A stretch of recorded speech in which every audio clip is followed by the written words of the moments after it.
Gràcies, Joana. Bona tarda. Moltes gràcies també a tots els que heu vingut avui a escoltar la xerrada que farem. Una xerrada titulada, com la mateixa exposició que ha estat aquest temps, a les Costals, al Vallès som gent de vinya. Quin és el sentit de donar aquesta xerrada? Jo he agafat dos eixos, bàsicament, un és agafar el propi títol de l'exposició i fer-li una petita variació, el signe d'exclamació, convertir-lo en interrogació. És a dir, al Vallès som gent de vinya, ara ho veurem. A partir de l'estudi aquest que s'ha realitzat s'anirà veient justament l'evolució que ha tingut la nostra comarca del Vallès Occidental i en particular el cas de Castellbisbal, perquè som d'aquí i també per una altra raó molt curiosa que anirem desenvolupant. Llavors, la idea que deia la Joana, que us acostéssiu al màxim, la meva formació de geògraf i de cartògraf fa que quan faig xerrades complementi les explicacions amb mapes. Els mapes són molt visuals, donen una quantitat d'informació molt ràpida i complementen molt bé. Espero que es vegi bé, si no jo ja ficaré més paraules perquè s'entengui bé. La xerrada bàsicament és un retrat des dels inicis de la zona del Vallès, que evidentment no era Vallès Occidental, això és molt, molt, molt recent, és d'aquest segle XX, aquesta denominació, la va fer un geògraf també de les grans eminències de la geografia catalana, que era Pau Vila. A la Segona República li van encomanar que fes una divisió que tingués sentit, més enllà de la divisió provincial. I basant-se en la història de Catalunya va proposar la divisió comarcal dels dos Vallesos, de les 41 comarques que tenia, però el terme Vallès és molt més antic. Per tant, quan va començar a haver vinya en aquests territoris? Quan encara no es deia Vallès Occidental, evidentment. Es diu que va començar en temps dels íbers, ja s'han trobat coses, segurament igual no tenien vinyes, però sí que recol·lectaven el raïm, per exemple. El que sí que està bastant ja més documentat és els romans. Llavors començarem a partir dels romans i sobretot tota l'edat mitjana. Els romans sí que conreaven vinya i sobretot pel consum de vi.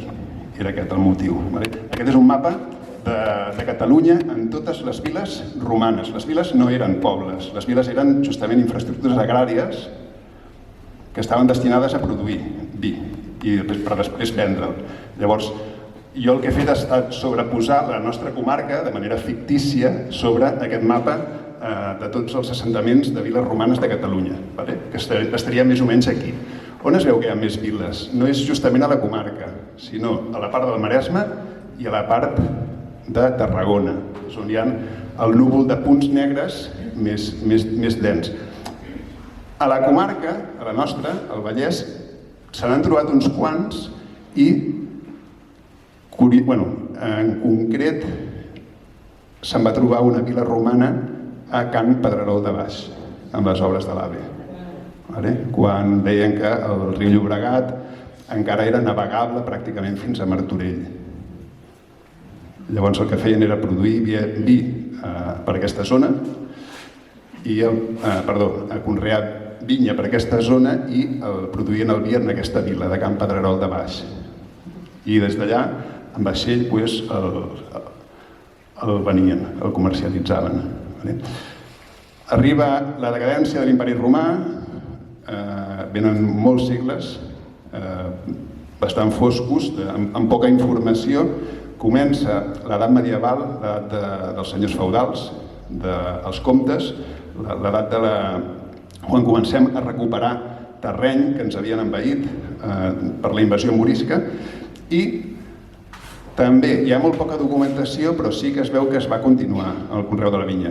Es va continuar el conreu de la vinya també però sobretot per l'autosubsistència. Era una economia molt petita, és a dir, les famílies, per lo general, conreaven una mica de tot, però el que més, cereals. O sigui, era important que hi hagués pa a casa. Llavors es conreava sobretot molta planta panificable, que fes pa. I també vinya per l'autoconsum. Això és molt important. Era per l'autoconsum en aquella època. Eren nuclis familiars que cadascú s'espavilava com podia. En terres que eren arrendades als senyors o als grans pagesos que tenien masos i propietats. Fins aquí seria la primera part, molt ràpida, de la història. Aquí hi ha un punt d'inflexió. Ara sí que ja ens aprofundirem en els següents segles, que seran segle XVIII, segle XIX, segle XX i segle XXI, fins a l'actualitat. Com ha evolucionat la vinya a la comarca? Per què a partir del segle XVIII comencem? A partir... aquí hi ha un error, posa segle XVII i segle XVIII. A partir del segle XVIII succeeix una cosa. Hi ha la decadència dels antics règims, dels senyors feudals, s'instaura per primer cop la monarquia borbònica amb Felip V i Felip V encarrega al seu, entre cometes, ministre d'Hisenda que fes una cosa inèdita, que no s'havia fet mai fins aleshores, que és a cada poble anar i inventariar tota la gent que hi vivia, fer un cens, quins conreus tenia cada persona i l'extensió dels seus conreus. I d'aquesta manera podien, en base a aquest llistat, en aquests llibres de registres, començar a recaptar. Van dir, ja està obsolet el sistema feudal, perquè és molt caòtic, cadascú recull com li convé, anem a unificar i a homogeneïtzar amb els primers cadastres. Els primers cadastres d'Espanya, els cadastres borbónicos o los reales cadastros, van començar gràcies a una enquesta que es va fer a tots els municipis d'Espanya, anomenada algo així com las respuestas generales del cadastro de José de Patiño de 1716. Llavors aquest és el punt d'arranc, 1716. A Castellbisbal, per algun motiu, no està aquest cadastre. Està un cadastre una miqueta més posterior, una reforma que va fer un altre ministre, Sartine, que data de 1735. L'avantatge que tenim és que amb aquest decalatge de 20 anys es va millorar la manera d'inventariar les terres dels castellbisbalencs, què hi havia, quantes quarteres i el nom dels propietaris. Per a mi això, segurament en aquella època, no va ser molt bona notícia, que fos molt més exhaustiu, perquè al final era una eina recaptatòria de diners, però per la gent que són historiadors, geògrafs i que ens interessen aquestes coses, aquesta és la primera pàgina del feix, del recull, i s'ha de dir que la persona que ho va escriure feia, entre cometes, bastanta bona cal·ligrafia, és a dir, s'entén prou bé, i sembla força precís, Bàsicament diu, tal persona tiene este terreno de sembradura, limita a poniente amb el seu veí, al nord amb el torrent de Pagueres, a l'est linda con no sé què, i llavors es pot entendre. Què s'ha fet? S'ha fet un buidatge de tots els cadastres de 1716 fins a 1740 de la comarca del Vallès. No ho he fet jo, això ho ha fet curiosament i molt recentment un professor d'història de la Universitat de Barcelona, el Llorenç Ferrer, i el mapa que es mostrarà a continuació justament és una simplificació, un buidatge d'aquest cadastre on es mostren si hi havia molta o poca vinya als municipis de la comarca al 1700. Anem a veure. Això és la nostra comarca, Castellbisbal, aquí baix, per on passa el Llobregat, Hi ha alguns municipis que no s'ha trobat el cadastre o no es va fer, són els que tenen l'interrogant, com justament Ullastrell, una llàstima, perquè és molt interessant en aquest puzzle saber els nostres municipis veïns com era la continuïtat del paisatge fa tants anys enrere. En verd clar, entre un 1 i un 3% de vinya, Cerdanyola. En verd fosc, entre un 3 i un 10% de vinya, d'aquests municipis. Castellbisbal ens trobaríem entre un 20 i un 40% de vinya no sobre el total del municipi, sinó només sobre la terra que estava conreada. I concretament Castellbisbal, la data exacta és un 30% de la superfície que estava conreada era vinya. Estàvem, diguéssim, a la segona línia. Hi havia uns municipis, Rellinars, Sentmenat, Castellar, que encara inclús tenien més vinya. Estaven sobre el 40 i 70%. I a nivell de Catalunya, el mapa aquell petit, tampoc estem a la primera línia, la comarca. Per sobre hi hauria el Maresme i la zona de Tarragona, justament on hi havia aquelles viles romanes, i també el Garraf. Però no està malament. Encara no hi havia especialització de vinya, estava començant la transició entre l'autoconsum propi i començar a fer molta vinya per després vendre l'excedent. Estàvem en aquestes dates. Com que també va fer el mapa de les oliveres, tot i que la xerrada no és d'oliveres, he cregut posar-lo, i així el veiem tots també. Mapa d'oliveres. A la comarca del Vallès, molt poques oliveres hi havia. Molt poques. Pràcticament els municipis que tenien més oliveres estaven entre el 10 i el 20%.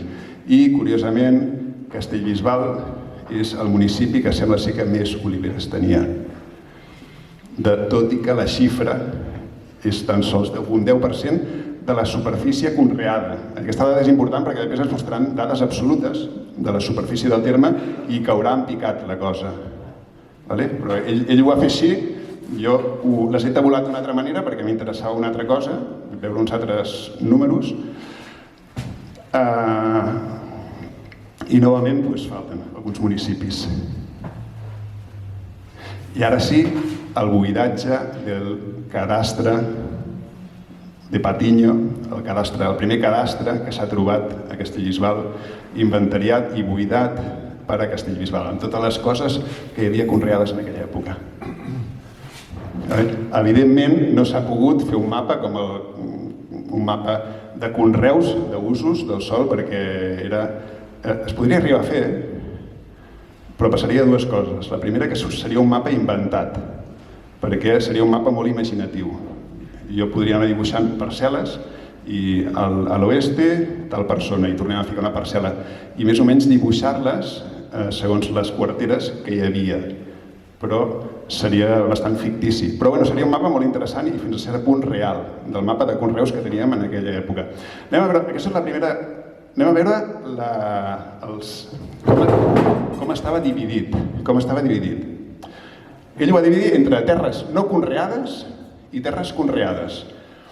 Terres no conreades és la major part de Castellbisbal. A 1735 el 63% de la superfície no s'hi conreava res. 2/3 del poble eren erms, eren ermots, eren boscos i una petita part de prats per pasturar les cabres i les ovelles. De fet, els erms es pugen a un 45%, és a dir, quasi la meitat del poble eren erms. Boscos, un 14%, no està malament. Quedeu-vos amb aquesta dada perquè després veurem com va avançant i com pugen i baixen els números. 14% de boscos teníem. I pastures un 3%. Anem a veure les terres conreades.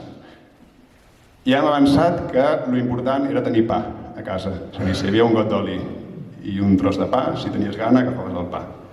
Si hi havia un got de vi i un tros de pa, en temps de gana, per tant, la gent prioritzava conrear cereals. Per tant, cereals era el que més hi havia a Castellbisbal en aquella època. Un 21% dels conreus eren cereals. En segon lloc, ara sí que apareix la vinya, i cada vegada més. Un 9,7%.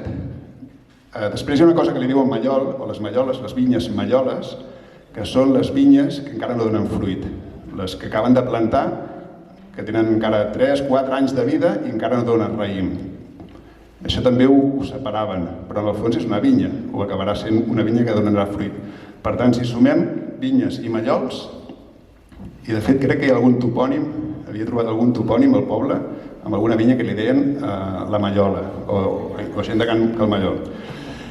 9,7 i 1,1, en total, vinyes a Castellbisbal, 10,1. 11% eren vinyes, respecte al 21 de blat. En tercera posició, a molta distància, les oliveres. De la comarca del Vallès érem els que més oliveres teníem, però en termes absoluts de la superfície de Castellbisbal és ridícul. Un 0,7% d'oliveres. Molt curiós, que és la famosa trilogia mediterrània, pa, oli i vi, i que l'oli, que era important, tenia a casa, i aquí està en poc. Finalment, horta, un 0,2%, molt poc, també és sospitós. Curiós, aquesta dada, apareixen en el cadastre nogueres, un 0,2% de nogueres. Jo, amb tot el que he caminat pel poble, per tots els racons, jo no he vist mai cap noguera. És possible que n'hi haguessin, però a dia d'avui no recordo haver vist nogueres. Ja explicarem que hi va haver justament en aquesta època de 1700 es va acabar la petita edat de gel, que va començar l'any 1200 i va finalitzar cap a 1700-1800.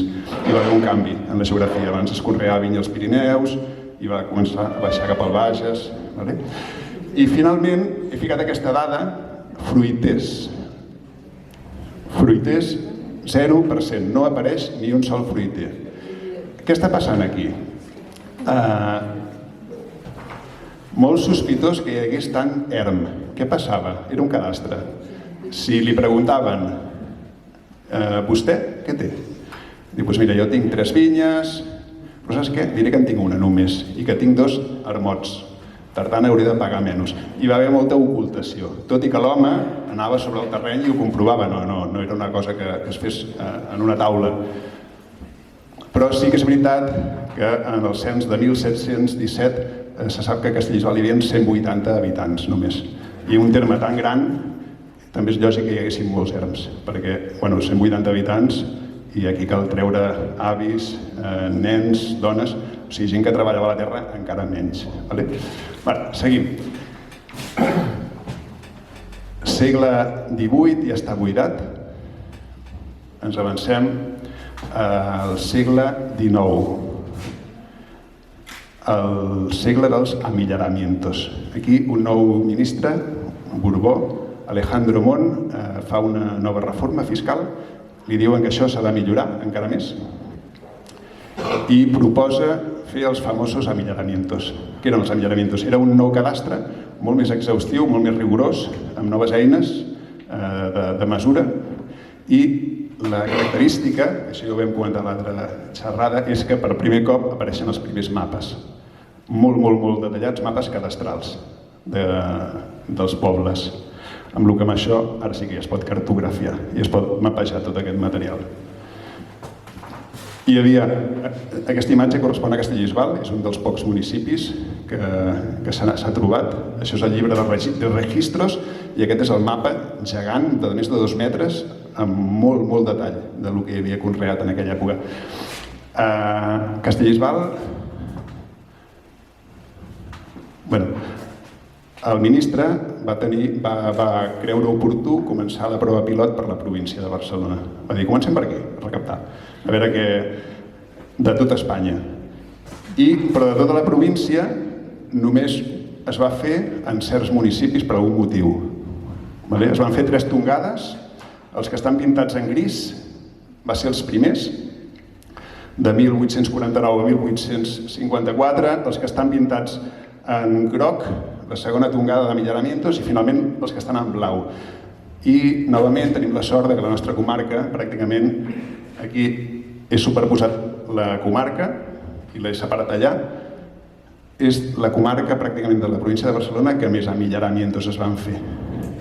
De fet, aquí el Bages està pràcticament buit, el Berguedà buit, l'Anoia buit, la zona de l'Alt Penedès. Un altre municipi que té molts amillanamientos és el Maresme, també.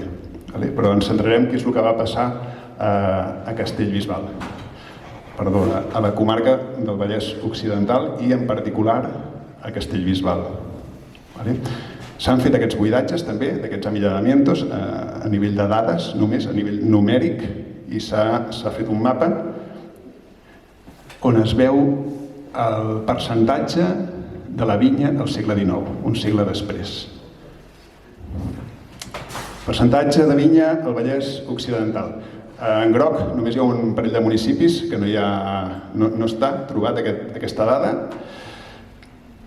En color marró fluix hi ha aquells municipis que tenen entre un 35 i un 60% de vinya. És una comarca molt vinatera, ja, el Vallès. Després, en marró fosc, hi ha aquells municipis que entre el 60 i el 80% dels conreus són vinya, i finalment, en la part més fosca, trobem els municipis que tenen més del 80% de vinya, que són Rellinars, Ullastrell amb un 80%, Rubí amb un 86% i Castellbisbal amb un 88% de vinya. De tot Catalunya, si fem la mitjana de tot això, surt un 68% en general a la comarca. En aquell moment, en el segle XIX, érem la comarca de Catalunya que més percentatge de vinya hi havia conreada, per sobre del Bages, que Déu-n'hi-do també, per sobre de l'Anoia, per sobre de l'Alt Penedès, per sobre del Maresme, érem els capdavanters. I, curiosament, sembla ser que d'entre tots els municipis, Castellbisbal era el que més. I anem un altre cop a desglosar tots els conreus que hi havia el 1854 a Castellbisbal a partir d'aquest amillanamiento. Vinyes a Castellbisbal. Aquest mapa ja és una mica familiar per a alguns, és el que vam presentar l'altra vegada. Les dades de l'anterior mapa eren de l'any 1858. Aquests són 4 anys abans. Aquí, de vinyes, encara estem al 76%. És a dir, si es veieu en un gràfic, estem pujant encara. En segona posició estan els cereals, el blat, concretament. Que recordeu que fa un segle endarrere el blat estava en primera posició i tenia un 21%, ara ja ha baixat a 8,8%. Els boscos, recordeu quants boscos teníem, quin percentatge? 14%. Ha baixat a 8,6%. Erms. Teníem 45% d'erms al 1700. 3,9%. 3,9% d'erms, ja, 100 anys després. Hortes, estàvem a 0,2%, ha pujat a 1,8%. Què ha passat aquí? Això va passar en molts pobles. A mesura que venien pagesos a demanar de treballar terres, amb els contractes de rabassa morta, els grans propietaris, van començar a concentrar-se, aquests pagesos no tenien mas, i llavors el que feien era concentrar-se a el que es deien les sagreres, al costat de les esglésies dels pobles, i així s'anava creixent el poble, s'han anat creixent els pobles. I el que sí que demanaven, per complementar la seva dieta, és que els hi cedissin unes terres properes al poble i que hi hagués algun rierol, alguna font, per fer-hi la seva horta, el seu hort per poder subsistir. O a vegades a darrere, en el pati de casa, s'hi ficaven l'hort i alguns fruiters. A Castellbisbal, en el cas concret, tenim la zona dels Arenys, del Llobregat, que està relativament a prop, has de fer la baixada, i el curs fluvial és el Llobregat o també el torrent de Pagueres. En aquella època circulava bastanta més aigua, segurament. D'acord? I finalment, oliveres. Oliveres teníem 0,7% i aquí continua aquest 0,7% d'oliveres. És com que no s'ha mogut.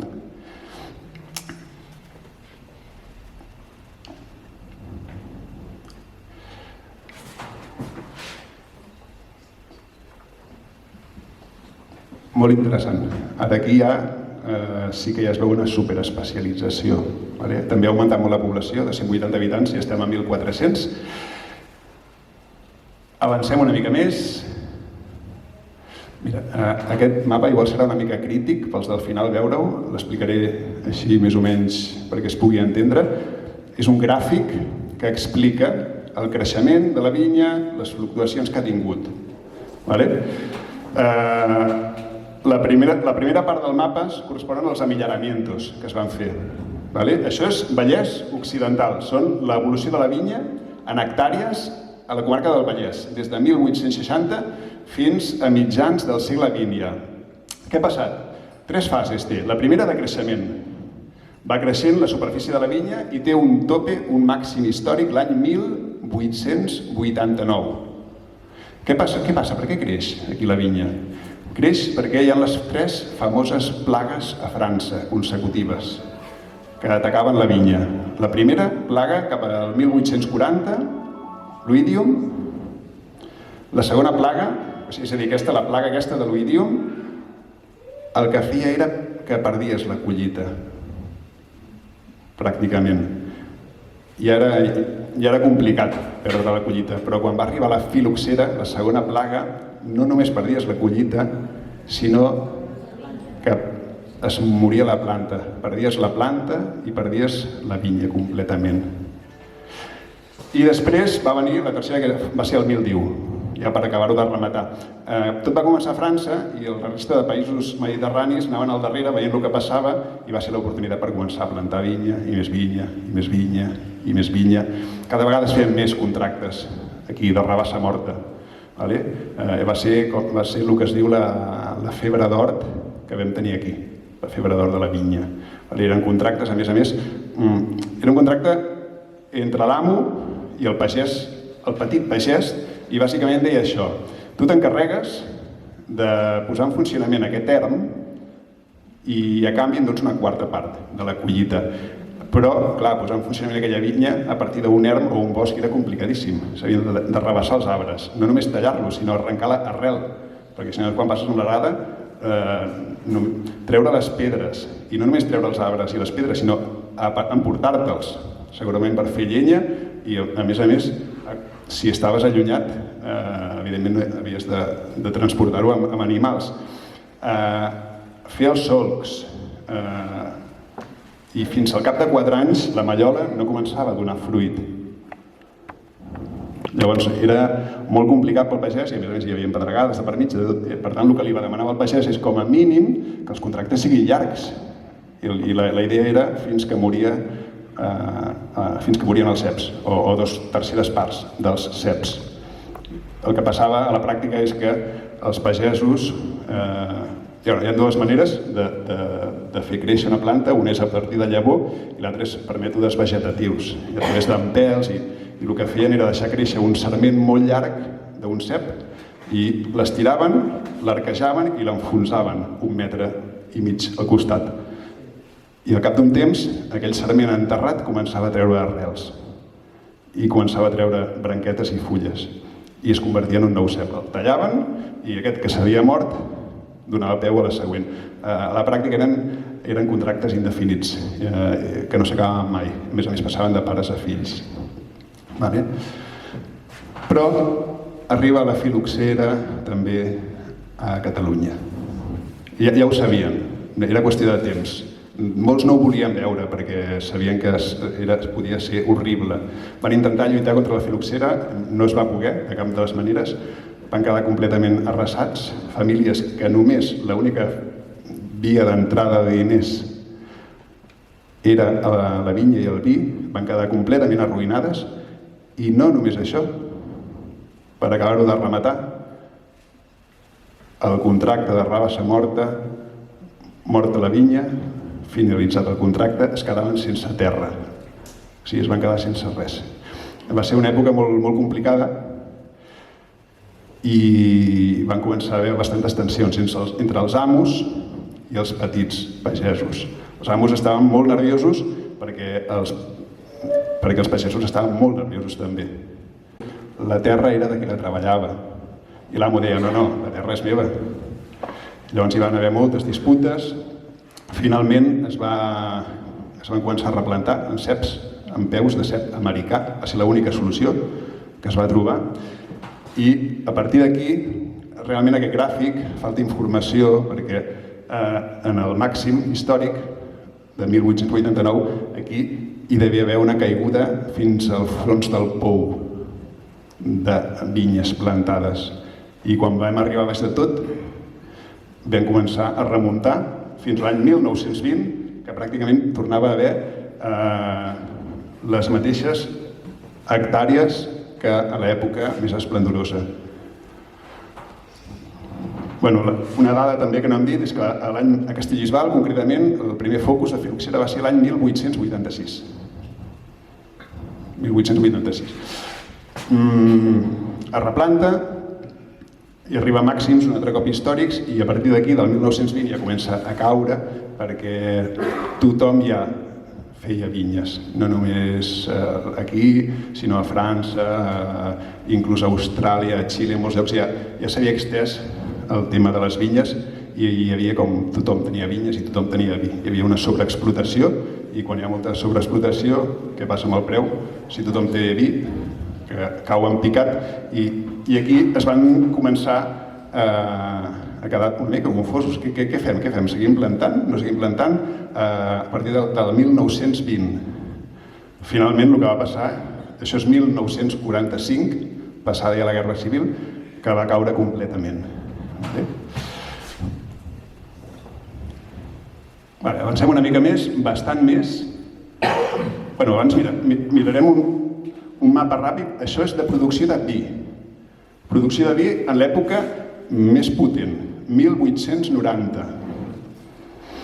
4 municipis capdavanters. Terrassa, amb 82.000 hectolitres, Rubí i Sant Cugat amb 50.000 i en quarta posició trobem Castellbisbal amb 35.000 hectolitres de producció de vi. I el que dèiem, hi van haver moltes demandes, moltes friccions entre els amos de la terra i els pagesos i també una altra data curiosa és que Castellbisbal a l'any 1931 tenia aproximadament 1.200 habitants. Hi havia aquell any 400 demandes al jutge de pagesos per demanar la terra. És a dir, això suposava una demanda per cada 3 habitants a Castellbisbal. I ara sí, ens anem ja al segle XX i trobem un punt molt important. A l'any 1956. Què va passar aquest any? Estàvem en plena Guerra Freda entre russos i americans i es veu que els americans es van dedicar amb avionetes a passar per aquí damunt i ens van retratar, van fotografiar tot el territori amb fotografies aèries fetes des d'avió.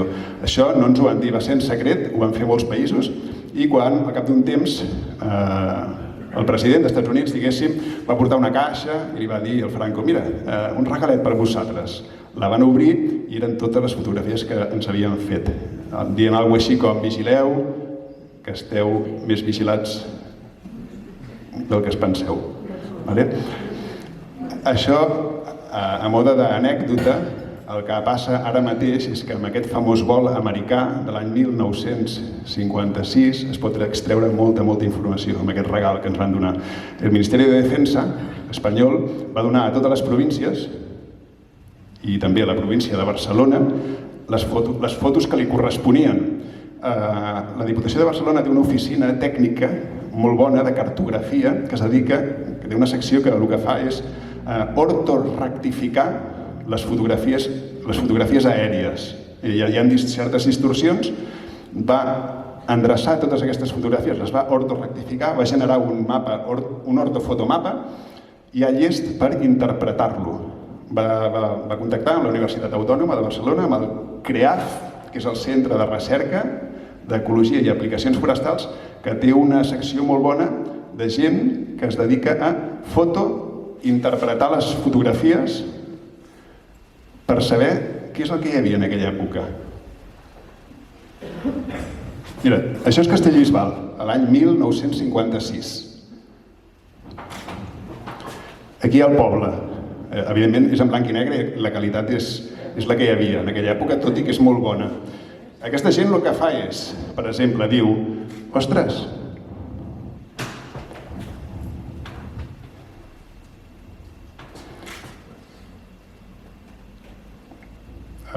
mira, aquest camp d'aquí, veieu, no sé si s'aprecia, hi ha uns puntets, sí? Són uns punts que estan separats X metres, per tant, podem suposar que això no és un bosc perquè està molt ben endreçat, per tant, suposarem que és un conreu amb escales, es pot saber la distància entre arbres i, a més, per tant, segurament serà un camp de fruiters i per la zona que està serà un camp de fruiters de secà. Per tant, poligonem aquest camp i li diem que és un camp de fruiters. Al costat, aquí també n'hi ha, però això és diferent. Aquí estan més junts. Aquestes rengleres. Això és vinya. Això són cases. Això és una carretera, un camí de carro. Aquesta taca negra, per exemple, és un bosc. Però quin bosc és? Aquesta gent és tan bona que sap per la tonalitat i la textura diferenciar entre un bosc de pi blanc, que és un color gris clar, d'un bosc de color fosc, com podia ser un alzinar, per exemple. Van fer una feina molt important de cartografiar tota la província de Barcelona per crear el primer mapa de cobertes i usos del sòl de tota la província de Barcelona. Jo el que he fet ha estat agafar, seleccionar només, aïllar les vinyes de la comarca del Vallès Occidental. A veure on estan aquestes vinyes. Vinyes al Vallès Occidental a partir del vol americà del 56. Bueno, no està malament. Tenim tota la part sud de la comarca amb bastanta taca de vinyes. Ullastrell, Castellbisbal, Rubí, Sant Cugat, Cerdanyola, Montcada, i també sembla que a Sant Llorenç de Savall n'hi havia forces. Ara després farem la comparativa que es veurà realment si ha pujat o baixat. I finalment el CREAF, aquest equip de la Universitat Autònoma, continua amb altres vols molt més recents que fa l'Institut Cartogràfic de Catalunya, amb color i a una resolució molt gran, fer els mapes de cobertes actuals. L'últim és el MCSC4, el mapa de cobertes del sòl de Catalunya, en versió 4, que és de l'any 2018. Això és consultable, o sigui, tu pots seleccionar, és com un Google Maps, però en comptes de mostrar carreteres i fotos, veus els conreus que hi ha a tots els llocs. Novament, he agafat aquesta informació, l'he buidat, he tret només les vinyes de l'any 2018. Anem a veure com ha evolucionat les vinyes l'any 2018. Aviam. Bueno, els que esteu a l'última fila, direu, em sembla que aquí l'Albert s'ha equivocat, ha ficat un mapa en blanc. Hi ha unes petitíssimes taques per tota la comarca, molt petites, pràcticament ja no queda res de vinya, res, pràcticament. Castellbisbal, tenim algunes zones pel nord del terme, anem a mirar una mica Castellbisbal, a veure si... Ara sí, anem a fer una comparativa que així es veurà bé tota l'evolució real. Amillaramiento del segle XIX, 1854, quan tot era vinya, i aquí encara no havíem arribat als topis històrics. 76% de vinya, 1.441 habitants teníem. En el vol americà, quasi 100 anys després, 54-56, hem perdut 5 habitants al poble, en termes absoluts. 1.436 habitants. I hem perdut molta vinya. Del 76% ens quedem al 20% en el vol americà. 20%. Aquí ja es poden treure moltes conclusions. Aquí és l'època on ja es va començar a fer la transició amb fruiters, amb presseguers, amb pruneres. Ja estaven molt cansats els pagesos, ja van voler començar a conrear coses que no donguessin tanta feina i fossin més productives. I de fet, hi ha només són 100 anys entre una imatge i l'altra, i segurament caldria entremig hi va haver la crisi nostra de la filoxera, hi va haver les caigudes del vi, hi va haver una guerra civil de per mig, caldria un mapa intermig que no s'ha fet encara, però se sap que existeix a l'Ajuntament de Castellbisbal, a l'arxiu. S'ha trobat un mapa i molts pocs pobles el tenen, aquest mapa. Tenim la sort que ens van apareixent coses molt interessants. És un mapa cadastral que va fer l'Instituto Geográfico y Catastral d'Espanya l'any 1920, novament per recollir. Era una eina recaptatòria fiscal, però amb l'avantatge que està a molta bona qualitat. Es va fer molt bé. Aquí no es veu bé, però jo he fet zooms específics de zones i el nivell de detall és molt, molt, molt elevat. De fet, aquest mapa, en una de les cantonades posa que la superfície de Castellbisbal és de 3.097 metros quadrados. Actualment l'Institut Cartogràfic de Catalunya, amb dades oficials i exactes, diu que Castellbisbal té aquesta superfície. És a dir, es pot treure informació molt bona i seria la peça del puzzle que faltaria. Just a l'any 1920, què va passar? Què va passar? Com estava el tema? Seria molt interessant poder treballar aquest mapa i el mapa de 1735, aquest mapa que jo he anomenat que seria fictici, tot i que bastant real. Bastant real i donaria una informació bastant important. Una altra comparativa, el vol americà, 1956, 20% de vinya, el mapa actual de cobertes del sòl de l'any 2018 fet pel CREAF. 0,6% de vinya. 0,6% de vinya tenim. Del 80, quasi 90% de vinya del segle XIX, actualment queda 0,6% de vinya. Tenim aquestes dues taquetes, són les que es veuen aquí just al davant, allà a Can Galí, a la serra de Can Galí, que queda alguna vinya.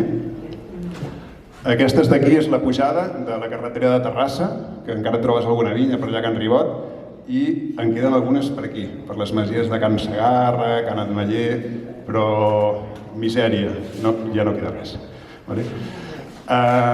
I això seria la imatge final dels 4 mapes que s'han treballat, que s'han buidat. El Catastro de Patiño del segle XVIII, de 1735, diu que hi havia 11% de vinyes. El Amilaramiento, de 1854, 76%. El vol americà, de 1956, tornen a pujar a un 20% respecte a aquell 11% que hi havia. I finalment, ara, al segle XXI, 0,6%. Això és una retrospectiva general del que ha estat, de la història de la vinya al Vallès i també, més concretament, al municipi de Castellbisbal, però ja heu vist que és com un territori molt interessant per treure conclusions de la resta del Vallès. D'acord? I per acabar, hi havia una poesia del Pere IV, molt maca, que deia: en ma terra del Vallès, 3 turons fan una serra, 4 pins, un bosc espès, 5 quarteres, massa terra. Com al Vallès no hi ha res. Si l'hagués de tornar a refer, si s'hagués cap al Pere IV, segurament acabaria dient: del Vallès ja no en queda res. Moltes gràcies per l'atenció. Gràcies.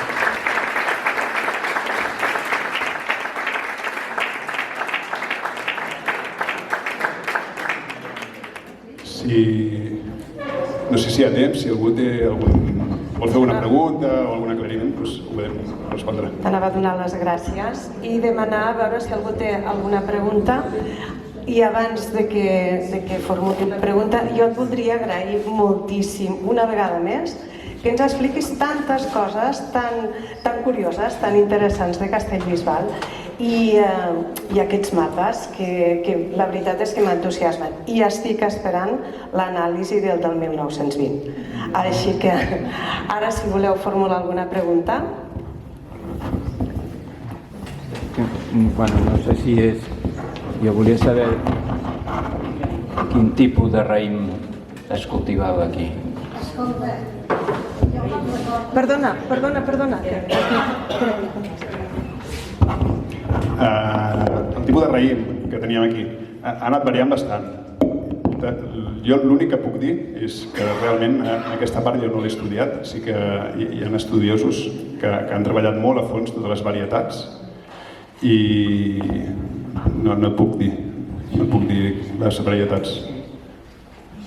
Però bueno, està molt ben documentat, Vull dir, quan hem fet aquesta investigació hi havia tota aquesta part. Es pot treballar des de molts àmbits, el tema de la vinya i del vi. Jo sobretot m'he focalitzat més en la part cartogràfica, la part d'evolució del nostre paisatge. Ho sento. Molt bé. Jo me'n recordo que era, no sé l'edat que tenia, però aquests que van fer les fotos americans, un helicòpter va caure a Can Tintorer, que jo el vaig anar a veure amb la Mercè Peruxic. I eren aquests que van fer les fotos, doncs. El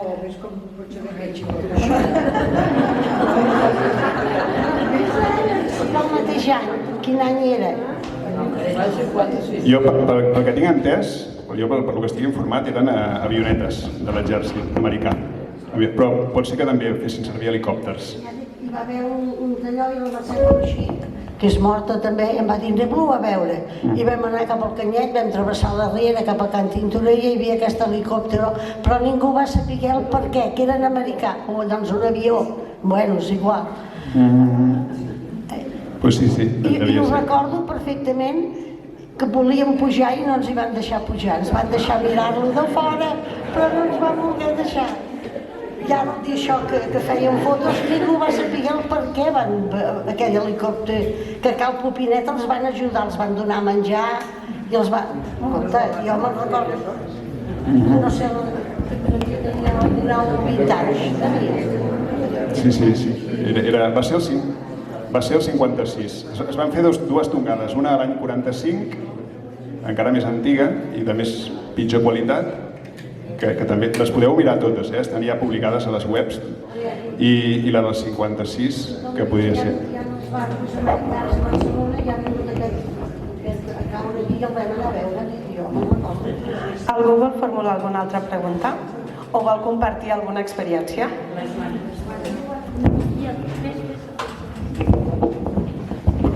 Bona tarda. Tu saps el vi que collíeu a casa teva? Jo sí. Colliu entre 120 i 140 cargues cada any, que equivalia a 17-18.000 litres. Estàs d'acord? Ho dic?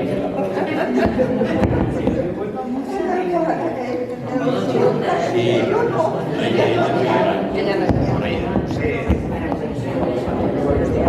Ho sé perquè el teu pare li comprava al teu avi. I jo era petitot, devia tenir 14 o 15 anys, no tenia més, i quan el anaven a buscar per mesurar-lo, el mesuraven amb mesures de 30 litres i cada 4 mesures feien una càrrega. Això, i ara podríem estar molta estona pel tema, era que em va quedar molt al cap perquè el teu avi i el meu pare eren molt, molt amics. Que també hi havia un germà, em sembla que hi havia un germà també del teu pare, que no sé si era solter. Ja està, ja he fet la meva. Gràcies per compartir. Gràcies. Sí, l'altra part seria això, tota aquesta part de directament parlar amb fonts directes per treure informació. I una cosa que es pot parlar de molts vessants, com deia, per exemple, una altra cosa que havíem fet molt era entrevistar els avis d'aquesta Llisbal amb el treball que vam fer dels topònims, dels noms dels llocs. I en un percentatge molt, molt gran hi havia moltes vinyes que tenien nom propi. Sí. I doncs també és una manera de... Això és una altra cosa que es pot fer, posar a on estaven totes aquelles vinyes que tenien nom. I això, evidentment, ho sabeu millor vosaltres que jo. És a dir...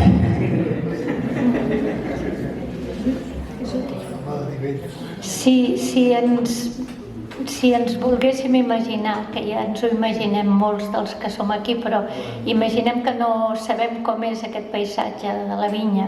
Si ens ho volguéssim imaginar, quins serien els altres elements que formarien part del paisatge de la vinya? Com camins, com marges... Una mica, si ens ho pots explicar.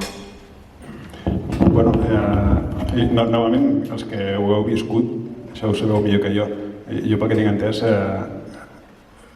cada vinya tenia en la zona central un pou, una cisterna d'aigua per fer el remei, per exemple. Tenia que estava feta d'obra i al costat hi havia un dipòsit on feies la barreja. Sí, exacte. I hi havia un sistema de rases, justament, per quan plovia, que totes anessin a confluir al dipòsit i el pagès tingués aigua per recollir l'aigua. Aquí a Castellbisbal no, pel tipus de terreny que hi ha, però per exemple al Bages, que també és una zona molt de vinyes, hi ha els famosos murs de pedra seca, que si el terreny era molt pedregós, havien de treure les pedres primer i per fer-les, en comptes de muntagar-les a muntanyes, anaven fent marges o barraques de pedra, i el que feien així també era, en llocs molt costeruts, fer que el pendent baixés, bancals. Hi havia el rafal també, de canyes. I sobretot també el que sí que es deia és que quan el pagès volia agafar una vinya que estava molt lluny del poble, havia d'assegurar-se que després de fer la barema, pogués transportar tot allò al celler de casa, a la part de sota. O sigui, hi havia d'haver camins. Això també era important. A Castellbisbal hi ha barraques de vinya.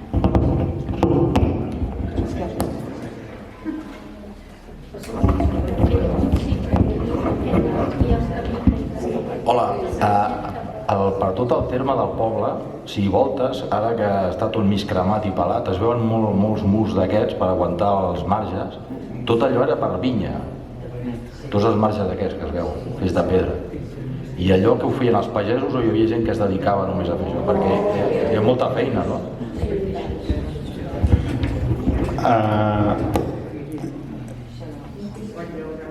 Castellbisbal, sí, hi ha murs de pedra seca, n'hi ha, inclús hi ha, però en comparat amb la comarca de l'Anoia, per exemple, o el Bages, allò n'hi ha moltíssims més. I sí que hi havia quadrilles que es dedicaven, que eren experts en fer murs de pedra seca en altres zones. En aquesta no, a Castellbisbal no, però a la zona del Bages hi havia, no recordo el nom que li deien, però eren grups d'homes especialitzats en treure totes les pedres del camp i tenien l'art de fer aquests murs. I la resta de l'any es dedicaven a anar per les cases també a fer petits arreglos.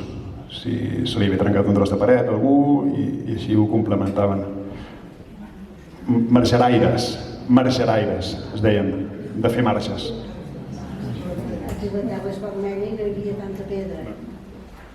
Sí, no, aquí el terreny era especialment bo per la vinya, una zona seca i poca pedra. I en alguns llocs del poble el bo que hi ha és que hi ha una petita capa de graves, que és molt bona per conservar la humitat i a nivell de nutrients, que a nivell geològic és l'última capa, de les últimes avingudes dels antics rius que van deixar aquesta capa de sediments. Alguna pregunta més? Ja estem? Doncs molt bé, donem les gràcies a l'Albert una vegada més.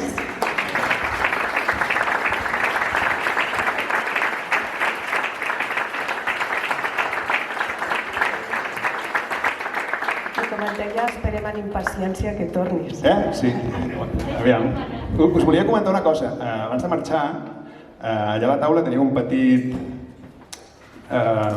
obsec... Bueno, he fet un mapa imprès. De fet, és aquest mapa, el que veieu. Està aquí imprès perquè us el pugueu endur a casa, és així perquè qui el vulgui veure, i també intentarem, amb l'aula, publicar aquesta presentació perquè us la pugueu descarregar des del mòbil o per si voleu fer difusió. Jo us ho agrairia, així, perquè trobem més persones, perquè realment és una feina que a mi m'encanta, però és feina que s'ha de dedicar hores i hi ha una metodologia. I trobar gent, per exemple, per recomposar el mapa de 1920 o el mapa de 1700 seria molt bo que es pogués trobar, que es pogués fer. Gràcies de nou. Moltes gràcies a tots per la vostra assistència. Us recordo que el dia 8 de maig